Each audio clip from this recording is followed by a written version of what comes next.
Well, there's no doubt about it, and there's no easy way to put it. It was a very rough weekend for the San Jose Sharks.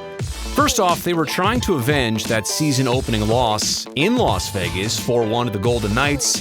Things didn't get better on Friday. In fact, they got worse in the home opener.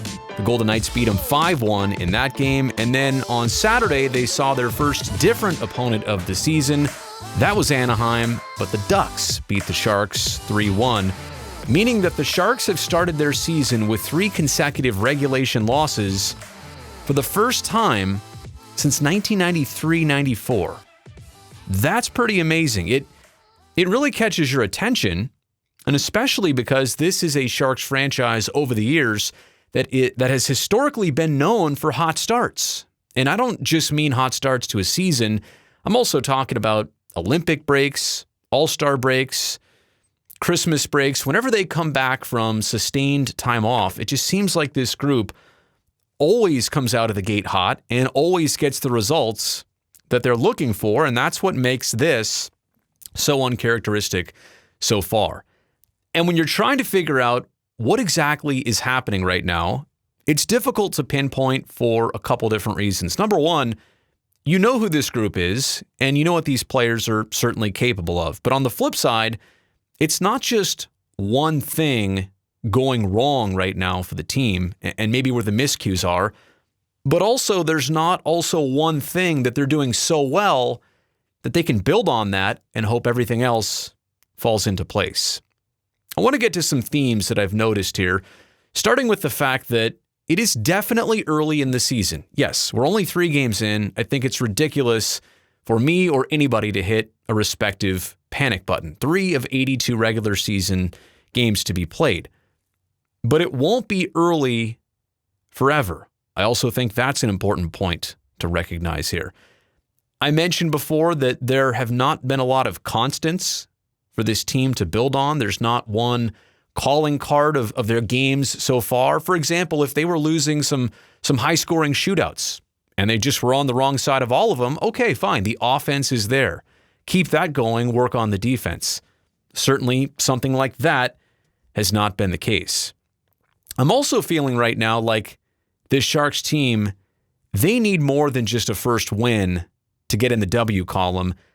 They need kind of a momentum-building, decisive, convincing win. They need that win to come with a story and hopefully jumpstart the early portion of this season.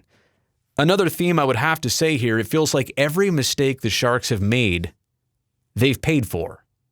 Now, fair or not, look, every opponent you're going to face in the NHL, they're going to try and make you pay for your mistakes. It just feels like right now, every turnover, every costly maneuver that San Jose errs on, the opponent is right there, so ready to capitalize within a split second.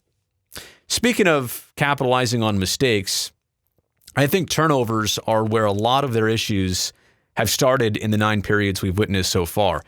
Offensive mistakes are putting the defense and goalie kind of in emergency modes, and I think that's been very clear to see.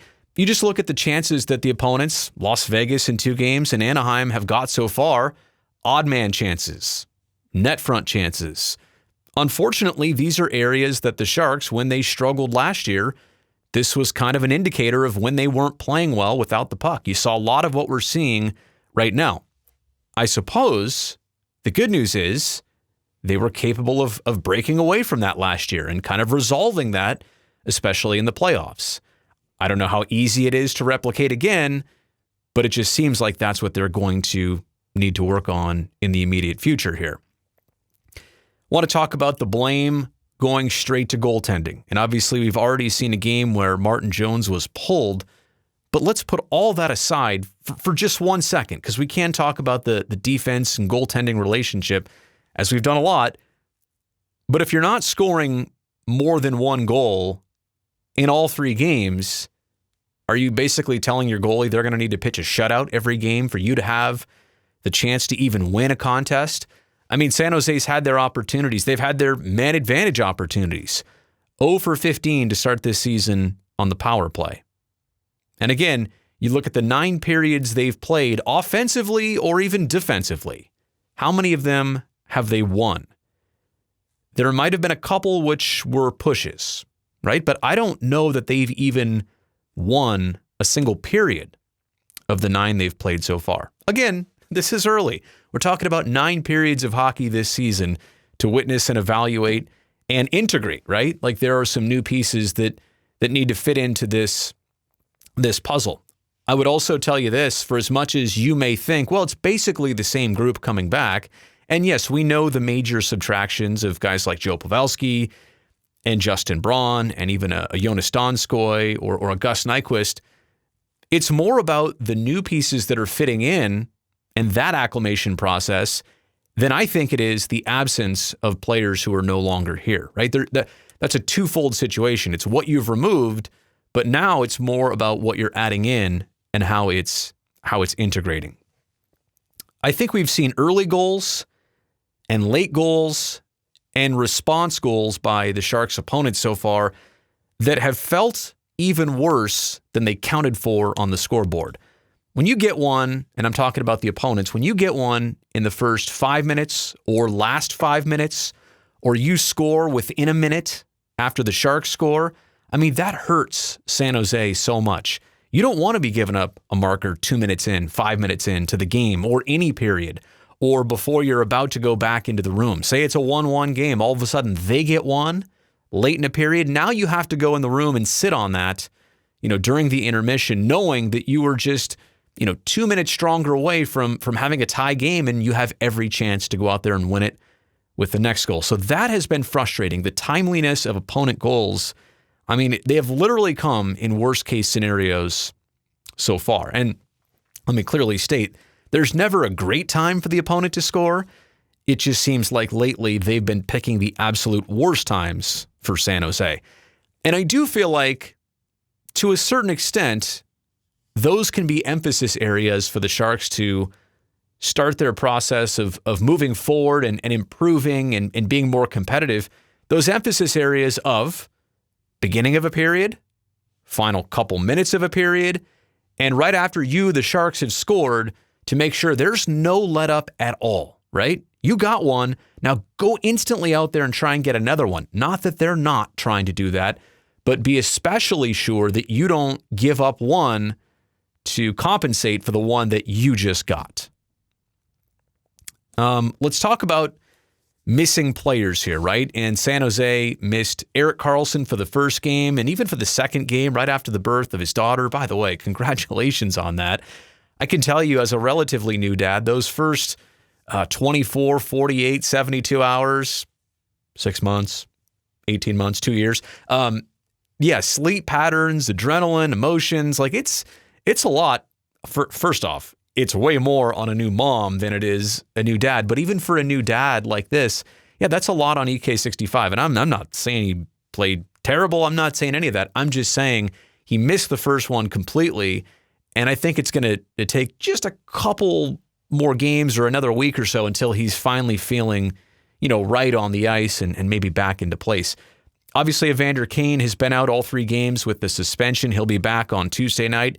And the Sharks are still looking for Radim Šimek to come back as soon as he's healthy with the knee injury and recovery. So there's no question it has not been optimal in terms of what San Jose has been missing personnel-wise. But I think it would be foolish to sit here and say that any one of those 3 guys I just mentioned or anybody else who's currently missing right now is the sole reason why this team is losing and why they've lost 3 games. They don't look like one player short, right? There seem to be other problems than, they're missing a Karlsson or they're missing a Kane or they're missing a stronger defensive presence and Šimek's going to give them that. I'm not saying these guys aren't difference makers. They are. But I don't think you can rely on them to be the only difference in terms of the loss results that we've seen versus the win results that San Jose wants. Also want to talk about the absence of Joe Pavelski because I know this is huge on the minds of so many. And my Twitter feed, the mentions have been plenty. There's been a lot of conversation about, well, this is what happens when the Sharks don't have Joe Pavelski. Again, as much as San Jose has missed some of their current players, I think it's totally unfair to say that having a Joe Pavelski for any one of these 3 games that the Sharks have played would have been the difference between them losing right now and them winning if they had him, right? And it's not a knock against Pavs. We got to move on, right? He's with Dallas. This is over. The point being here, if you're telling me that Pavelski is the sole reason why they've been losing, and I understand he was the captain, and I understand he brought something more to the table than even what you saw on the ice. I'm not here to disagree with that. But again, I go back to the whole one-player conversation about wins and losses that we've seen so far. One player has not been the difference in any of these wins or losses that you'd like to be wins, right? One player is not the answer to the entire equation here. And by the way, before I totally move away from Pavelski, I just want to say the players I mentioned before, Jonas Donskoy and Justin Braun especially, those are guys that I would also throw in the importance conversation. It's amazing how they're kind of getting overlooked, right? Because, the captain's gone, and that's kind of the focal point and emphasis area. I think over the course of this season, if we were to evaluate it, the Sharks might say they'd miss Justin Braun and his regularity and his reliance or reliability on defense just as much as they missed Joe Pavelski this entire regular season. That's an area San Jose is going to have to make up for. Not just Pavelski's 38 goals, but what Justin Braun did on defense. And so, this is part of the drastic change to the Sharks, right? The removal of some of these players. And now, like I said before, it's the integration of a lot of new players. And again, I don't even think the Sharks' kind of issues right now, I don't think it has to do with even the young players. You cannot right now pinpoint one player or even one group of players that are the sole reason for why they're 0-3-0 right now. It's kind of been a team issue. It's been the absolute definition of a collective team issue so far, it seems. And then the last point I want to make here before I run out of time is this. Hopefully you're watching this video right here, right now, in the moment, and maybe the Sharks can go, 5-2 in their next 7 games. And all of a sudden, they're just 5-5 to start their season. All right, 500 hockey through the first 10. No big deal. I don't think anybody bats an eye at that. I realize that means they need to win 5 of their next 7. I get it. They need to go on, a pretty significant roll. But I'm hoping that by the time you listen to this podcast or watch this video, that we are months removed from this. I mean, think about even how last season started right now. Do you even remember? Or 2 years ago, or 5 years ago? Most people seem to forget how seasons start.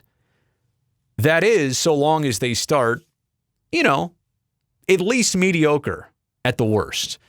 Clearly right now, 0-3-0 is a tiny hole. And the biggest concern that I would have right now is the Sharks digging this hole any further. I feel like they will look at these problems, they will address these problems, they will do everything in their capabilities to get this right. Don't think that's not happening at this very moment.